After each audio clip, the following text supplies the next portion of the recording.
What is up, Buckeye Nation? Flo-Co here, Ohio State football with Scarlet and Great right here on YouTube. Like the video, subscribe if you please, and share the video with your friends if you like what you see. Typically, this is a Bucks and Brew Fan Friday, but this is more than just a fan. I mean, Tom and Mr. Ohio, they're losers. It doesn't matter. But anyway, we have Lisa, the Buckeye football fangirl, has her own channel. It's going to be in the description. Lisa, how are you doing? I'm doing great, Corey. Thanks for having me on. Yeah, it's been, I think the last time was right before the national title game before Alabama. Yeah, it's been a while. I remember Exactly. that, but Justin Fields was still our quarterback. We had a oh my horrible, God, horrible game. ages ago, there's one play that I don't want to think about, but it's notorious for that game. I don't think we want to think about anything in that game, period. Like, Yeah, let's just throw that away that like it didn't wasn't happen. pretty. No, it wasn't good. No, it wasn't good. But, we did find out that slow white linebackers cannot cover Heisman Trophy wide receivers. We did find that out. I'm glad that it didn't show up in film that Devontae Smith was a special player. That was something else. Exactly. We were all hyped for that game, and whoop. You know what? I'll say it publicly now, but at the time, I got to admit, Lisa, we're going to get our butts kicked. I already know this game ain't going to be close. Did you have that similar feeling going into that game? See, I did not have that feeling. I was very hopeful for that game. I thought we would go out and just show out, but obviously that's not what happened. Well, very clearly, Lisa cannot be trusted. So anyway, Clearly. yeah. I am a 100% completely biased fan with scarlet colored glasses on all the time. So I don't know, Lisa. I'm going to challenge you on that. disclaimer. I'm going to challenge you on that because I've known you a while now. I've seen you like get nervous, like, oh, we're playing Youngstown State. I don't know what we're going to do. And then you predicted Youngstown to win. So Hey, I did, but that was a mistake, and I own that mistake in my next show. I that's just true. didn't She do the did. maths right.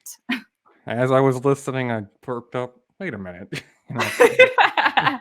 For anyone who did not see that show, thankfully, no, I made a math error. I added the wrong side, but I later went on to say that I thought we were absolutely most definitely going to beat YSU, which we did.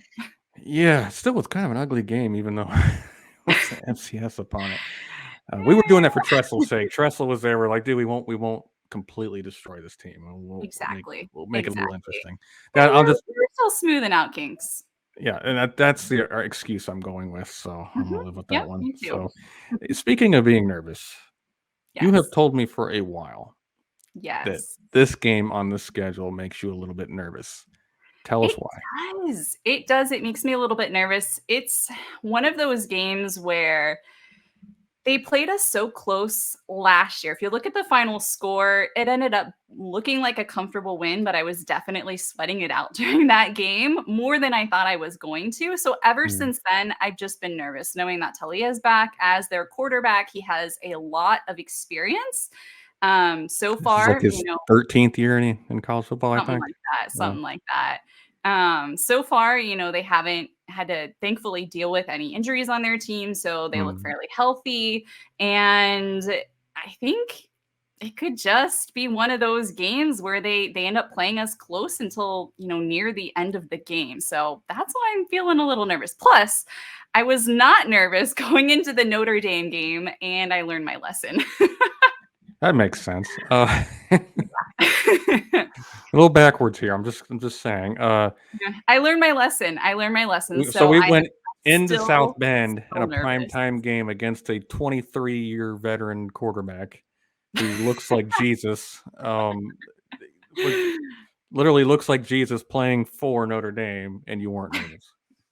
I was not. They even had touchdown Jesus, and yeah, wasn't nervous going into that game for whatever reason, but the nerves, let's just say they caught up with me real quick. Yeah, and that one that goes, okay, this is going to be a little bit of a dogfight. Okay, so A little bit. you have told me in private that Maryland might be the best football team in the country. So why exactly do they match up well against Ohio State? the country might be stretching it a bit, but they have Taulia coming back. He's got a lot of experience. He has some good-looking wide receivers that play You next mean to they're him. attractive, or are they actually good football He, players? they're good football Okay, players. I'll He just make spreads the ball out. He spreads the ball out to all his wide receivers too. So it's not just take out one receiver and we got him locked down. He throws to a lot of different people. He's got some wheels, so he can take the ball and run with it when he needs to. And then on the defensive side of the ball, they also have some playmakers there. So they are currently leading the Big Ten in interceptions. And so that makes me a little bit nervous. With a young quarterback, I can understand that. Mhm. So let me ask you then. So this is basically a Jim Knowles special against Taulia. He's going to have to. I mean, for all the doubters that Jim Knowles has, do you think it's possible he could lose some doubters if he actually holds Maryland's offense in check? Because Mike Locksley, to his credit, is a really good offensive mind. So if Jim Knowles comes out, we say they score 17 on us, and we hold them to like 350 yards or something like that. Do you think that'd be like acceptable? I think that would be great. Honestly, I think Unless we score 14. Yeah. I think we'll score more than 14. But if our defense comes out and shows out and they hold them, I would like to stop the upward trend of scoring, the opposing teams scoring a little bit more each game. So if we could, hold them at 14, that would be amazing. And I think he could shake the doubters with that. Yeah, I think they're like, I compare them to a more athletic Western Kentucky. Yeah, I've heard that comparison thrown around a lot this week, and I think that's pretty accurate. As far as anybody we played, and it's like I really can't think of any other program that we played this year that they compare to accurately. No. I mean, Notre Dame's a completely different animal than Oh, Maryland. yeah. Yeah, So absolutely. you once said that Maryland might be the greatest football team ever. So how does Ohio State overcome that? Well,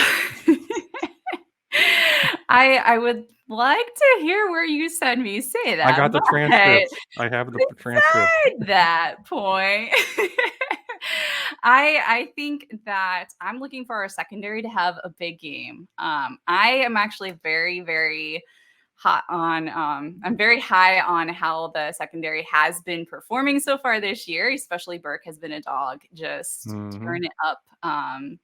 Basically locking down his corner position. I really, really like what we've seen out of him. I'd look for him to have a big game. And I think, the secondary as a whole, if they can lock up those receivers and kind of shut down that passing game, I think that's where Ohio State can see a lot of success. I would love to see some turnovers, some interceptions, maybe even our D-line getting in on some of that action, forcing a fumble. That would be great. So Taulia's thrown 3 interceptions so far for this season. So I think, there's a chance, there's some opportunity there. I'm looking for them to have a big game. Yeah, it's funny. My buddy Steve and I watch these games together a lot of times, and he'll say, and we'll be like starting out on defense. Okay, I'd love a pick six right here. It's like, yeah, who wouldn't? That'd be awesome. I do that too, though. I'm like, man, a turnover would be great right about now. It could be 77-0. I'd still say, yeah, turnover would be awesome right now. Absolutely. I'll just keep piling it on. Yeah, exactly. It's interesting how it complements each other because our defensive line gets a lot of pressure. That's statistically proven. They just don't get home very often. Yeah. And obviously teams make it a focus to get the ball out of their hands quickly. Now, granted, Notre Dame's a little different. Sometimes he could eat a sandwich back there and do his taxes. And then I thought I saw him making a sandwich back there. He might have been. I don't know what kind of sandwich a Notre Dame quarterback makes, but he was making one. Yeah. And anyway, so I swear he had I'm telling you, he's doing his taxes back there. But that's a good offensive line. And Maryland typically has a pretty solid offensive line as well. Maybe not on the level of Notre Dame, but pretty solid. Yeah, so. I'm no expert on offensive lines per se, but Nobody I have here people is saying they're very comparative to where at least Ohio State's offensive line is. That's so take that, how you want.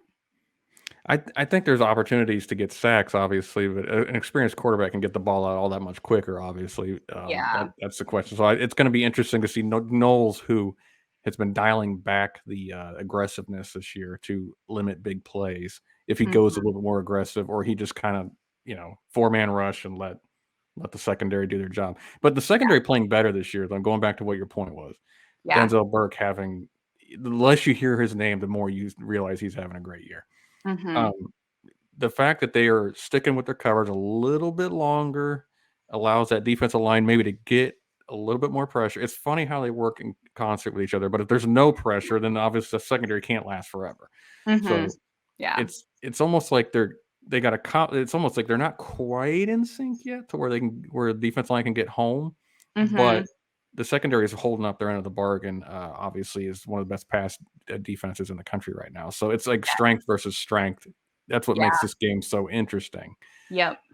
And Maryland's not a beater program anymore. They're a solid program. They are. Yeah. And I kind of like going on the same line of the secondary. I love like the aggressiveness we've seen from Igbinosun too. Just him. I mean, he's gotten a little handsy sometimes, but the good ones always do. The good ones, Daryl Revis, Charles Woodson. I mean, they all do. Yeah, I think that's actually really good because it shows he's not scared to like get up there and try to make that play. I agree with that. And I think Denzel Burke and Igbinosun's attitudes have really transformed how and of course Proctor's emergence. We all knew Proctor was good. He just needed to stay injury free.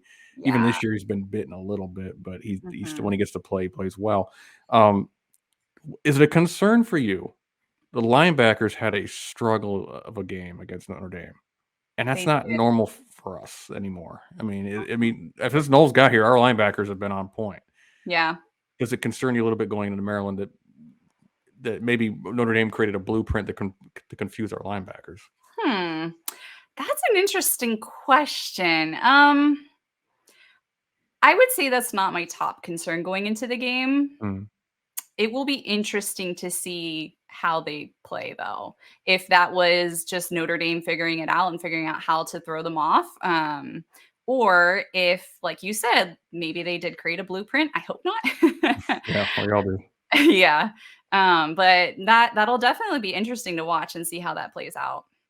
Yeah, it's interesting because Notre Dame obviously has that power run game they can confuse you with in the pass game. Yep. Maryland, I mean, they can't. They can run the ball, but they're not Notre Dame's level. They're not known for that. And last year, I mean, year to year, it's different, right? But last year we did a pretty good job at shutting down their run game, so they didn't have a lot of success. So again, I'm hoping that Ohio State can do the same thing again this year. Yeah, we did that, but at the expense of our secondary getting torched throughout the game. That's true. That's true. But our secondary is better. It is better this year. And you got to give Walton and Eliana credit for completely refilling that room with talent. They just went to the portal, got Jihad Carter, Igbinosun, obviously Denzel Burke has done a 180 from last year. Just my goodness, he was a liability last year. This year, it's like he's our. Well, he was injured last year too, and everybody's injured. That's the excuse all the time when somebody has a bad year. On a personal level, I'm getting tired of that excuse. It's like, well, he was bad, but he had this secret injury nobody knew about. It's like, okay, or maybe he was just bad. It's just like. Now, Trevi and I give credit. Hook, line, and sinker. Trevi and I'll give a break because he had a torn Achilles. You're a running back. That's pretty bad. Yeah, I mean, I don't know how you play running back on a torn Achilles. I mean, I don't know how you go get the mail. Anything if you have a torn Achilles. Exactly. I mean, unless you're Aaron Rodgers, he's barely using the crutches like a week later. I don't even understand, or 2 weeks later, but. And he's 40 for crying out loud. I get out of bed and I'm crying. It's like, jeez. I don't know what he's taking, but he's got a lot of hallucinogenics. So anyway, so we've covered you. They're a feisty bunch. They're playing with house money, I think, is what concerns most Buckeye fans. If we lose to Notre Dame, we don't want to lose to Notre Dame, obviously, but you're like, well, that's a really good team on the road. We got a young quarterback, young offensive line. And you think to yourself, there's opportunities to lose that game, although Kyle became Superman at the end there and decided to win. Do you think Kyle McCord takes another, I won't say the next step, that's always a cliche, but another step in his development, looks pretty good against Maryland? Or do you think Maryland's secondary that, as you said, leads the Big Ten in turnovers, interceptions, kind of is able to confuse the young quarterback. Mm-hmm, mm-hmm. I think that he will take that next step. I think that the Notre Dame game will act as a confidence booster for him. I think just what he was able to do on that last drive, and now he's got like the proof is in the pudding. He can just kind of use that and build from that, and hopefully use that momentum to move forward and kind of clean up some of those other little issues that we've seen so far. Yeah, it's funny because even though Notre Dame's a really good defense, and I'm trying to give Kyle a little bit of a break, and it wasn't all him. I mean, a terrible no catch call by the refs. I don't care what anybody. He's bobbling. No, he wasn't. Stop it. His foot was in bounds. Or Ibuka, an uncommon drop. I'm not mad at Ibuka. He doesn't ever drop it. So And Ibuka was clutch during that Notre Dame game. Like he came in huge. And and again, it's like when Zeke fumbled against Alabama. I said to Dad, he rarely ever fumbles. I'm not mad at him. It's one of those things that happens. Yeah. So if a player rarely does it, you can be kind of okay. You screwed up that play. Next play, you'll do it. I'm surprised to hear you say that though, because Mr. No Excuses. I did just kind of contradict myself there, didn't I? It's okay, but judging by the fact that you once told me that if God himself came back to earth in the form of a football program, it would be the Maryland Terrapins. I thought that was a bit much. I'm paraphrasing a little bit, but I just don't understand how you're not more nervous for this game, because Maryland sneakily house money. If they beat us, it's the next step in their program, but we have to fight off a feisty program. That's what's most frustrating about it, isn't it? Yeah, it absolutely is. They're playing with house money. They have nothing to lose, and Ohio State has everything to lose if they lose that game. So yeah, it's still considered an embarrassing loss, even though Maryland's a solid program. It's not the Maryland of even though 5, they're 6 years ago. Yeah. And they haven't. I'll admit the best team they beat, I think, is Virginia, which is but the thing is that they're still a mid-level Big Ten program, but they're better than a mid-level ACC program. Yeah. So I don't know if Virginia's even mid-level. I don't study the ACC. If it's beyond Clemson and Florida State and Miami, I'm like, I don't know who's there. North Carolina, maybe. But I don't know. It's you got to pay attention to North Carolina because they're undefeated. And they got Drake May, I guess. And Duke just finally lost to Notre Dame on a last second thing. So kudos their program. It's actually getting better and being respectable. Is the ACC better than the SEC? People are talking. So, the good news about this game, Lisa, in my opinion, is we're not playing like Penn State the next week. We're not playing Penn State. I mean, we're playing another trap school. I don't know. I think Purdue it's at Ohio State. I think think so Purdue too. It's just the history with Purdue. There's a history there. In the trap games with Purdue, that's the thing with Purdue. Like Ohio State should beat them, like hands down. But it's just that history that kind of, I don't know, makes things a little bit weird. There's times we've gone into that game where I just had that feeling like, oh no, tonight's not a good night. Like in 2018, when as soon as I saw the two teams collide when they were walking, I was like, we're not there. We're not here tonight. The only one showed up, I guess, was Dwayne. Awful. Rest in peace, Dwayne. But he still threw for like 6,000 yards and whatever. So, all right. So score prediction time, Lisa. You've addressed your concerns. I gotta get a score out of you. I don't know. I don't know. I'll give you the Maryland score first, more based off of what I want Ohio State to keep them to. I want I'm hoping for. Yeah, I want Ohio State to keep them to 14 points. That would be amazing. It's gonna be tough. It'll be really tough. I know. And let's just say Ohio State 28, Maryland 14. You only think we scored 28? That's what I'm going with right now. 28-14. Lisa does not expect Ohio State to blow this team out. I don't. What do you think? I think they win. Win in advance, all that matters. But it's funny, they got 21 or like 19-21, which would have been a huge point spread, which I thought was kind of insane. But Yeah. I'll tell you, I think they're gonna score 21 on us at least, but I think we're gonna score about 38. Okay. So I think 38-21 ish, somewhere Mhm. around there. And I don't think it's gonna be like one of those 38-7, and then they score a couple of garbage touchdowns. I think it'll be kind of close until mid third quarter, and I think that's when Mhm. Ohio State will rediscover, oh, we can run the ball. Let's try that. And from what I understand, I'm hearing from a quote unquote friend of mine. I don't want to say source; it just sounds stupid.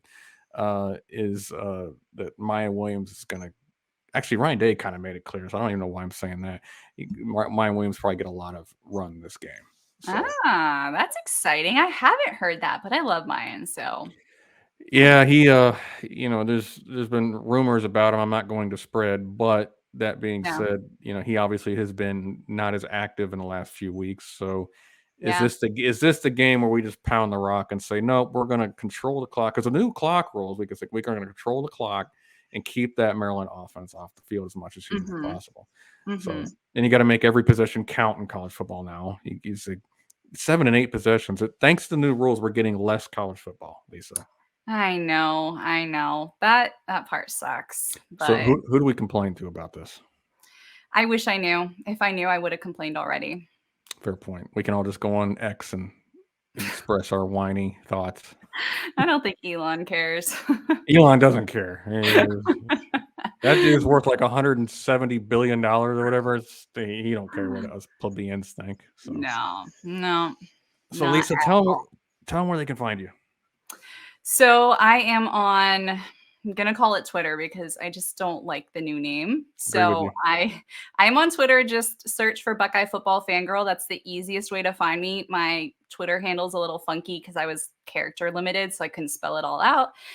You can also find me on YouTube. I do a show each week, so I usually do like a recap of the previous game, and then I'll preview the next game and put that up on YouTube. Again, search Buckeye Football Fangirl, and you can find me that way. There you go, guys. It's going to be in the description anyway, guys. So if you look I could have south just said that. of the video, I don't know. You just off your game, Lisa. I don't know. If you look south of this video and look in the description, you will find her channel, and I encourage you to go watch it. I watch it every week, along with many, many, many other viewers. Again, I try to catch those little blips about Youngstown State. So The screw ups. yeah, so I can They happen often. I am human. Well, I got to message her and say, hey, you screwed up. I mean, it makes me feel better about myself. And because if you've heard me try to I pronounce, don't mind. It happens. well, if you've heard me try to pronounce names on this show, it's like You nail it every time, Corey. yeah, right. It's like a constant blooper reel that we're just airing on YouTube. So it's like, geez. The Ohio guys, the Ohio podcast guys had to correct me on Igbinosun. I kept saying Igbinosun. They're like, it's Igbinosun, stupid. They didn't say stupid. I just added that. You added that part in. Yeah, I added that part. That's how I felt. I was like, gee, I can't get any of these kids now. Why can't they just be like Jack Smith? Why do we have to have I all these other mean, different names? some of them are, but yeah, some of them are a bit challenging. Yeah, it's just like the first time ever was Taraja Mitchell. I was like, how do you say that first name? That's what? Doesn't even make sense. I just kept so if I keep saying like if there's one of their names that are actually easy and I only say that name, you know exactly why. It's like I'm not even. And I when feel and ya. when Tegra becomes a starting offensive lineman, I'm gonna just say Tegra the whole Tigra, time. Yeah, own it, own it. exactly. It's like I'm not even trying to blah blah blah blah whatever the heck that last name is. Yeah. So Lisa, thanks for coming on. We went long today, guys, but it was worth it. We had the Buckeye Football Fangirl on. So as always, guys, Bucks and Brews, get your coffee, get going. It's 4 a.m. right now where Lisa is. So early. So And early. and she's up. And what are you all doing? You're probably asleep at 4 a.m. Losers. Anyway, appreciate you guys as always. Goodbye. God bless. And Lisa, take us out. Go Bucks. Absolutely.